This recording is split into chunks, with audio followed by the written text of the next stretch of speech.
अस्सलाम वालेकुम रहमतुल्लाहि व बरकातुहू। इससे पहले की वीडियो में हमने आदातों की कीमिया खुसूसियात देखे थे। आज हम देखेंगे आयनी मुरक्कबात, आयोनिक कंपाउंड्स। क्या होते हैं आयोनिक कंपाउंड्स, इनकी खुसूसियात क्या है, तो ये हमको यहाँ पर देखना है इस वीडियो के अंदर। तो जो मुरक्कबात दो इकाइयों यानी केटायन और एनायन, यानी जो नेगेटिव चार्ज होता है और पॉजिटिव चार्ज होता है उसको हम केटायन, पॉजिटिव चार्ज को केटायन और नेगेटिव चार्ज को एनायन कहते हैं। तो जो दो इकाइयों से यानी केटायन से और एनायन से मिलकर बनते हैं उन्हें आयनी मुरक्कबात कहते हैं। इन्हें क्या कहते हैं? आयनी मुरक्कबात कहते हैं। डेफिनेशन है, ये आपको एग्ज़ाम में पूछ सकता है। एग्जाम्पल के तौर पे एक मुरक्कब है NaCl। तो दो पार्ट है Na यानी सोडियम प्लस Cl, NaCl। तो Na पे क्या होता है, हमेशा पॉजिटिव चार्ज रहेगा और Cl पे क्या होगा, निगेटिव चार्ज रहेगा। तो इस तरीके से जब दोनों में क्या होता है, बॉन्डिंग होती है, तो ये Na प्लस Cl मिल के बनता है NaCl यानी नमक। जो हम खाने के लिए नमक इस्तेमाल करते हैं ना, उसे कहते हैं NaCl नमक। ठीक है। आगे है केटायन और एनायन पर एक दूसरे का मुखालिफ बार होता है, यानी मुखालिफ बार होता है। एक पर पॉजिटिव रहेगा तो एक पे निगेटिव रहेगा, है ना। एक पे निगेटिव है तो दूसरे पे पॉजिटिव रहेगा। इसलिए उनके दरमियान कुव्वते बरकी सुकूनी की वजह से कशिश होती है। उनमें क्या होता है, एक दूसरे में कशिश होती है। क्यों? क्योंकि अपन ने देखा इससे पहले कि पॉजिटिव और नेगेटिव चार्ज के अंदर क्या होता है, कशिश होती है, एक दूसरे को अपनी तरफ वो खींचते हैं, है ना। उसके आगे आप जानते हैं कि केटायन और एनायन के दरमियान कुव्वते कशिश आयनी बंदिश कहलाती है। अब इनके दरमियान जो कशिश है, जो पॉजिटिव और निगेटिव चार्ज के दरमियान जो कशिश है उसको क्या बोलेंगे? पहले तो आयनी बंदिश। तो ये जो आयनी बंदिश किस लिए होती है? इनके दरमियान क्या होता है, बॉन्ड बना होता है, एक अच्छा स्ट्रॉन्ग बॉन्ड होता है। क्यों स्ट्रॉन्ग बॉन्ड होता है? क्योंकि इनके अंदर बहुत ज़्यादा अट्रैक्शन पाया जाता है। क्यों पाया जाता है अट्रैक्शन? क्योंकि इनके अंदर पॉजिटिव और निगेटिव चार्ज होने की वजह से ये एक दूसरे को अपनी तरफ अट्रैक्ट करते हैं। तो उसके वजह से इनके अंदर कुव्वत कशिश पाई जाती है और कुव्वत कशिश की वजह से इनके अंदर क्या होती है, आयनी बंदिश होती है और इसको आयनी बंदिश कहते हैं। किसी मुरक्कब में केटायन और एनायन की तादाद इस तरह होती है कि मुस्बित और मनफी बार एक दूसरे के मुतवाज़न करते हैं। मतलब मुतवाज़न बोले तो सेम चार्ज रहेंगे। जैसा NaCl है, Na पे एक पॉजिटिव चार्ज है तो Cl पर भी एक पॉजिटिव चार्ज होगा, है ना। तो इसी को बोलेंगे मुतवाज़न, इसी को बोलेंगे मुतवाज़न। लेकिन कुछ केसेस के अंदर क्या होता है, जैसा मैग्नीशियम ले लो, मैग्नीशियम की एग्जांपल ले लो। मैग्नीशियम के ऊपर क्या होगा, दो पॉजिटिव चार्ज रहेंगे। जैसा Na पे क्या हो रहा है, एक पॉजिटिव चार्ज है, Cl पर एक पॉजिटिव चार्ज है। तो मैग्नीशियम के एग्जांपल में क्या लेंगे, मैग्नीशियम पे दो पॉजिटिव चार्ज है ना। तो अब ये क्या होगा, ये दो Cl से बॉन्डिंग करेगा। Na क्या कर रहा था, Na और Cl के बीच में क्या था, एक बॉन्डिंग था, है ना। लेकिन मैग्नीशियम के अंदर क्या होगा, मैग्नीशियम के केस के अंदर क्या होगा, मैग्नीशियम दो Cl के, दो क्लोराइड के साथ में बॉन्ड बनाएगा। एक मैग्नीशियम एक Cl के साथ, फिर और मैग्नीशियम क्या होगा, दूसरे Cl के साथ बॉन्डिंग बनाएगा। तो एक Cl पर एक नेगेटिव चार्ज, दूसरे Cl पे एक नेगेटिव चार्ज और मैग्नीशियम पे दो पॉजिटिव चार्ज। इसी को कहेंगे, इसी को हम क्या कहेंगे, मुतवाज़न करना। मुतवाज़न, मुस्बित और मनफी बार एक दूसरे के क्या होते हैं, मुतवाज़न करते हैं। नतीजन आयनी मुरक्कबात बरकी तौर पर मुअतदिल होते हैं। क्या होते हैं? आयनी जो मुरक्कबात होते हैं वो बरकी तौर पे मुअतदिल होते हैं। मुअतदिल मतलब बैलेंस होते हैं। क्या होते हैं? बैलेंसिंग होते हैं। आयनी मुरक्कबात कलमी शक्ल के होते हैं और उन कलमी मुरक्कबात के ज़रिए के ज़र्रात यानी कलमों की शक्ल में मखसूस होते हैं। मतलब कलमी शक्ल के होते हैं, मतलब क्या होते हैं, क्रिस्टलाइन होते हैं। क्रिस्टलाइन नमक होता है ना, क्रिस्टल फॉर्म में होता है। तो ये किस लिए होते हैं क्रिस्टल फॉर्म में? या आयोनिक कंपाउंड की वजह से, ये जो है ना आयोनिक कंपाउंड है, इनके अंदर आयोनिक बॉन्ड पाई जाती है, इसकी वजह से क्या होते हैं वो क्रिस्टलाइन होते हैं यानी कलमी शक्ल के होते हैं। उसके बाद में यानी कलमों की शक्ल क्या होती है मखसूस होती है, यानी उनका एक प्रॉपर शेप होता है, एक प्रॉपर स्पेसिफिक क्या होता है शेप में होते हैं, तो उसी को बोलेंगे हम क्रिस्टलाइन फॉर्म, यानी क्रिस्टलाइन फॉर्म में होते हैं। और ये क्या होते हैं चिकने और चमकदार होते हैं। ये जो कंपाउंड होते हैं ना ये क्रिस्टलाइन होते हैं, चिकने होते हैं, चमकदार होते हैं, जैसे शक्कर है, नमक है ना। इनका क्रिस्टलाइन नेचर जो है, इनका नेचर क्या है क्रिस्टलाइन है। तो क्यों है, क्यों रहता है ये क्रिस्टल नेचर, क्योंकि इनके अंदर क्या होता है एक रेगुलर अरेंजमेंट होता है। आयन का जो है ना एक रेगुलर अरेंजमेंट होता है। ये आयन जो है, जो पॉजिटिव आयन है, निगेटिव आयन है, ये क्या होते हैं ये अरेंजमेंट होते हैं, इनका रेगुलर अरेंजमेंट में होते हैं। इसके आगे मुख्तलिफ आयनी मुरक्कबात में आयन की तरतीब मुख्तलिफ होती है, इसीलिए इनकी कलमी शक्लें मुख्तलिफ होती है। मतलब जो पॉजिटिव और नेगेटिव आयन होते हैं, जो पॉजिटिव और नेगेटिव आयन होते हैं वो क्या होता है रेगुलर पैटर्न में क्या होते हैं अरेंज होते हैं। अलग अलग कंपाउंड में क्या होता है अलग अलग स्टाइल से ये अरेंज होते हैं, यानी अलग अलग क्रिस्टल में क्या होती है अलग अलग अरेंजमेंट होती है इनके लिए, इसलिए इनका शेप क्या होता है शेप भी अलग होता है। जैसा इनके शेप अलग क्यों होते हैं, मतलब कि इनकी अरेंजमेंट अलग होती है, कंपाउंड की अरेंजमेंट अलग होती है आयंस की, इसीलिए उनका शेप भी अलग होता है। देखो अरेंजमेंट के हिसाब से क्या होता है शेप होता है, लेकिन अरेंजमेंट किस पर डिपेंड करता है समझे क्या आप, अरेंजमेंट के हिसाब से शेप होता है। ये हमने क्या बोले आपको कि अरेंजमेंट के हिसाब से आयन के अरेंजमेंट के हिसाब से क्या होता है शेप होता है, लेकिन अरेंजमेंट किस पे डिपेंड होता है, दो मेन फैक्टर होते हैं, दो मेन फैक्टर होते हैं। पहला है उसमें अट्रैक्टिव फोर्स पर वो डिपेंड होता है, दूसरा रिपल्सिव फोर्स पे डिपेंड होता है ना। मतलब अगर अपोजिट, मतलब यहाँ क्या होगा, मतलब मुख्तलिफ आयनी मुरक्कबात में आयन की तरतीब मुख्तलिफ होती है, इसीलिए उनकी कलमी शक्लें मुख्तलिफ होती है। ख़ास बात जो कलम में आयन के मखसूस तरतीब के ज़िम्मेदार है वो आयन के दरमियान क़ुव्वत कशिश है, और इसी वजह से आम कलमी साख में मनफी बारदार आयन मुस्बित बारदार आयन की तरफ में और मुस्बित बारदार आयन मनफी बारदार आयन के गिर्द तरतीब में होते हैं। मतलब मुस्बित बार जब भी हम जैसा क्रिस्टलाइन स्ट्रक्चर होगा माइक्रो, अगर क्रिस्टल जो क्रिस्टल स्ट्रक्चर है क्रिस्टल कंपाउंड है उसको हम माइक्रोस्कोप में देखेंगे तो पॉजिटिव आयन के इर्द क्या होगा नेगेटिव आयन सराउंडेड होंगे, और मतलब उसके गिर्द में देखेंगे हम, और नेगेटिव आयन के गिर्द में क्या दिखेंगे पॉजिटिव आयन नज़र आएंगे।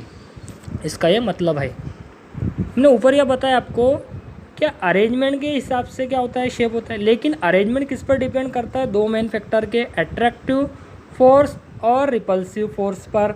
तो अपोजिट चार्ज आयन की क्या होता है अट्रैक्टिव फोर्स पर, और सिमिलर आयन के क्या होता है रिपल्सिव फोर्स पर डिपेंड होता है, यानी रिपल्सिव करना यानी पुश करना होता है।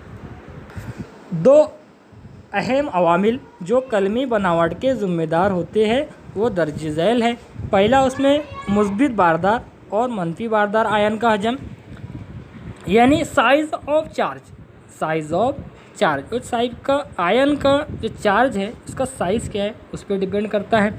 दूसरा है आयनी बर्क पारों पर बर्की बार का असर, यानी मैग्नीट्यूड पावर ऑफ आयंस, उसकी कुव्वत कितनी है, उसकी पावर कितना है, उसका आयन का पावर कितना है तो उस पर डिपेंड करता है। करीबी आयनों के दरमियान कुव्वत बर्क की सुकूनी बहुत ज़्यादा होने की वजह से आयनी मुरक्कबात का नुक्ता पिघलाव ज़्यादा होता है और ये सख्त और फूटक होते हैं। मतलब ये जो मुरक्कब होते हैं, ये जो कंपाउंड होते हैं, तो ये क्या होते हैं, इनके अंदर बरकी क़ुव्वत तो बहुत ज़्यादा होती है।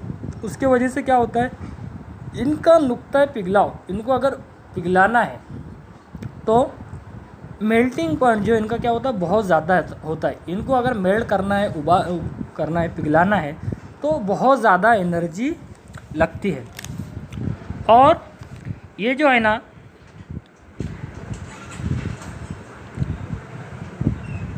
आयनिक कंपाउंड में क्या होता है, आयनिक बॉन्ड होता है ना, और उसमें आयनिक फोर्स होती है। ये बॉन्ड है ना, बॉन्ड यानी क्या, मतलब आयनिक बॉन्ड, ये जो आयनिक बॉन्ड होते हैं ना, ये क्या होते हैं, बहुत ज़्यादा स्ट्रांग होते हैं। क्यों?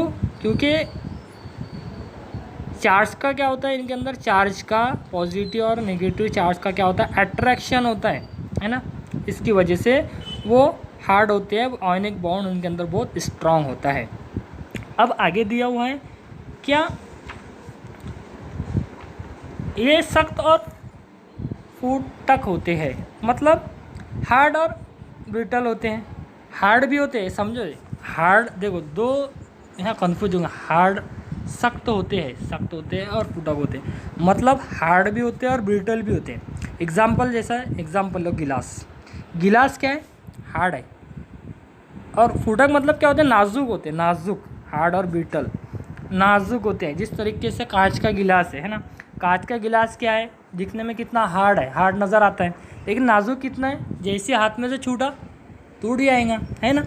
उसी तरीके चौक की एग्जांपल देखो, चौक क्या है, हार्ड लगता है, हार्ड दिखाई देता है, लेकिन जैसे हाथ में से छूटा वैसे क्या हो जाता है, उसके दो टुकड़े हो जाते हैं। तो इस तरीके से इसका मतलब है।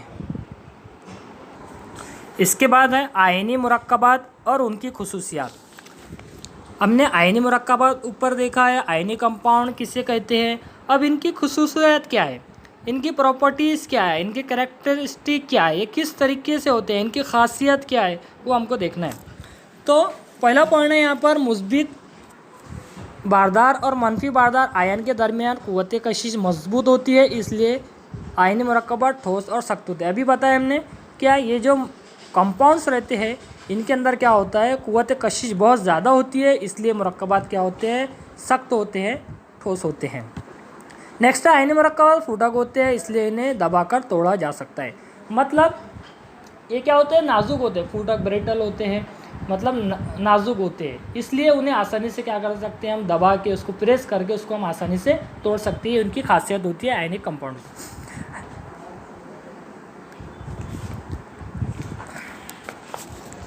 तीसरा पॉइंट है, आयनी मुरक्कबात में बैन सालमती कशिश यानी इंटरमॉलिक्यूलर अट्रैक्शन ज़्यादा होता है और इसे तोड़ने के लिए ज़्यादा तवानाई की ज़रूरत होती है, इसीलिए आयनी मुरक्कबात का नुक्ता पिघलाव और नुक्ता जोश ज़्यादा होता है। मतलब NaCl है, तो Na और Cl का अलग करना बहुत मुश्किल है। क्यों मुश्किल है? क्योंकि अंदर क्या होता है, बहुत ज़्यादा अट्रैक्शन होता है, इनके अंदर आयोनिक जो बॉन्ड है इनके दरमियान Na के और Cl के, ये बहुत ज़्यादा स्ट्रांग होता है, इसलिए इनको तोड़ना, इनको ब्रेक करना बहुत मुश्किल काम है। पॉसिबल है लेकिन क्या है, मुश्किल काम है। क्यों? इनमें फोर्स ऑफ अट्रैक्शन क्या होता है, बहुत ज़्यादा होता है। इन्हें अलग करने के लिए, इन्हें सेपरेट करने के लिए बहुत ज़्यादा एनर्जी लगती है, इसीलिए इनका क्या है, नुक्ता पिघलाव क्या है और नुक्ता जोश, इनको उबालने के लिए मेल्टिंग पॉइंट क्या होता है, बहुत ज़्यादा होता है। चौथा पॉइंट है, आयनी मुरक्कबात पानी में हल पजीर होते हैं। इन जो आयनी मुरक्कबात है ये क्या है, पानी में हल पजीर हो जाते हैं। जैसा नमक है, शक्कर है, ये क्या होते हैं, पानी में हल पजीर हो जाते हैं। क्यों? क्योंकि पानी के सालमात इंतशारी तरीके से अलग होने वाले आयन के इतराब ख़ास सिमत में जमा हो जाते हैं और असल सालमती कशिश के बजाय एक नई कशिश आयन और पानी के सालमत के दरमियान कायम हो जाती है। मतलब पानी के जो सालमत है वो ब्रेक हो जाते हैं और Na और Cl दो अलग अलग मतलब निगेटिव चार्ज जो है पॉजिटिव आयन की तरफ और पॉजिटिव आयन नेगेटिव आयन के तरफ चले जाते हैं। देखो यहाँ पर आप शक्ल में देखो, शक्ल में एक बीकर है, बीकर के अंदर क्या है, नमक का महलूल है, NaCl है ना, और उसके अंदर दो रॉड है, दो रॉड उसको डुबा के रखे है उसके अंदर में, और मतलब उसको बैटरी से जोड़ा हुआ है, ऊपर बल्ब लगा हुआ है। तो यहाँ पे नमक का महलूल है NaCl, तो Na पे क्या चार्ज रहेगा, पॉजिटिव, Cl पे क्या रहेगा, नेगेटिव चार्ज। और यहाँ पे दो कैथोड रखे हुए हैं, दो कैथोड है, पहला है यहाँ पे एक पर मनफी बार है, दूसरे पे क्या है, मुस्बित बार है। तो Na पॉजिटिव किसके तरफ जाएगा, ऑलवेज हमेशा क्या होगा, नेगेटिव की तरफ जाएगा, और नेगेटिव वाला क्या जाएगा, पॉजिटिव के तरफ जाएगा।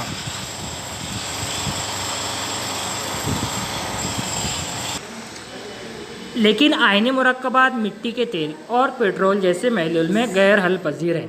मतलब जो केरोसिन है और पेट्रोल है, तो इनके अंदर क्या होता है, ये डिज़ोल्व नहीं होता है, गैर हल पजीर है, क्योंकि पानी की तरह इनमें नई कुव्वत कशिश कायम नहीं होती है। पानी में जिस तरीके से ब्रेक बॉन्ड ब्रेक होते हैं, इस तरीके से इनमें ब्रेक नहीं होते। तो यहाँ पर देखो खाका दिया हुआ है, मुरक्कबात है, आयनी है या नहीं, नुक्ता पिघलाव क्या है, नुक्ता जोश क्या है, तो वो दिया हुआ है। देखो H2O पानी में आयनी मुरक्कब नहीं है, तो उसका नुक्ता पिघलाव क्या है, 0 है। और ये क्या होता है, 100 डिग्री सेल्सियस पर क्या होता है, इसका नुक्ता जोश है, बॉइलिंग पॉइंट है। दूसरा है ZnCl2 यानी जिंक क्लोराइड, ये क्या है, आयनी मुरक्कबात है, इसका नुक्ता पिघलाव 290 है, नुक्ता जोश जो है 732 है। MgCl2 जो है यानी मैग्नीशियम क्लोराइड, ये क्या आयनी है, और इसका नुक्ता पिघलाव 714 है। ये इस तरीके से ये पूरा आपको दिया हुआ है। तो इसके बाद दिया हुआ आयनी मुरक्कबात की क्या खुसूसियत क्या है, इसकी तस्दीक। आयनी मुरक्कबात जब ठोस हालत में होते हैं, आयनी मुरक्कबात जब ठोस हालत में होते हैं तो बरकी रॉ का इस्साल नहीं कर सकते। मतलब इसके अंदर से इलेक्ट्रिसिटी पास नहीं हो सकती, इसमें से करंट पास नहीं हो सकता। कब, जब वो ठोस हालत में होते हैं। जो आयनी मुरक्कबात जो है जब ठोस हालत में होते हैं, उनमें से इलेक्ट्रिसिटी पास नहीं होती, उनमें से करंट पास नहीं होता। इस हालत में आयन अपनी जगह नहीं छोड़ते, मतलब डिसोसिएशन नहीं होता उसके अंदर। पॉजिटिव अलग आयन, नेगेटिव आयन अलग, पॉजिटिव आयन अलग और नेगेटिव आयन इसके अंदर अलग नहीं होते। तब ये क्या होते हैं, इनमें से करंट पास नहीं होता है। इस हालत में आयन अपनी जगह नहीं छोड़ते। लेकिन पिघली हुई हालत में जब वो पिघल जाते हैं, पिघली हुई हालत में ये बरके मौसिल होते हैं। मतलब जब ये पिघल जाते हैं तो इसके अंदर क्या होता है, आयन का डिसोसिएशन हो जाता है। निगेटिव आयन, पॉजिटिव आयन और नेगेटिव आयन अलग होते हैं। तब उस हालत में क्या होता है, इलेक्ट्रिसिटी उसमें से पास हो सकती है, उसमें से करंट पास हो सकता है। आयनी मुरक्कबात का आबी महलूल बरकी मौसिल होता है। यानी आयनी मुरक्कबात का जो आबी महलूल है, जो पानी का जो महलूल है, वो क्या होता है, उसमें से भी करंट पास होता है। क्यों होता है, क्योंकि उसके अंदर आयन मुंतशिर हो जाते हैं, पॉजिटिव आयन अलग हो जाते हैं, नेगेटिव आयन अलग हो जाते हैं, इसलिए उसमें से भी करंट पास हो सकता है। लेकिन ठोस हालत में से उनमें से करंट पास नहीं होगा। और बर्क गुजारने पर ये मुखालिफ बार वाले बर्क की कुतुब की तरफ हरकत करते हैं। मतलब अभी जो आपको हमने डायग्राम में ऊपर बताए कि पॉजिटिव आयन नेगेटिव की तरफ चल जाएगा, शक्ल में देखो पॉजिटिव आयन नेगेटिव की तरफ चल जाएगा, और नेगेटिव आयन क्या है, पॉजिटिव की तरफ चल जाएगा। इसलिए महलूल या पिघली हुई हालत में आयनी मुरक्कबात बर्क गुजार इलेक्ट्रोलाइट कहलाते हैं। मतलब जब पिघली हुई हालत में और उनका जो महलूल है, उनका जो सॉल्यूशन है, तो उसके अंदर क्या होता है, डिसोसिएशन हो जाता है। तो बर्क मतलब उसमें से इलेक्ट्रिसिटी गुजर सकती है, पास हो सकती है, तो उस कंडीशन में उनको इलेक्ट्रोलाइट भी कहते हैं। तो इसके बाद में इंशाल्लाह नेक्स्ट वीडियो के अंदर अपन फल ज़ियाद मेटालर्जी क्या है उसके वजह से वो हम देखेंगे इंशाल्लाह।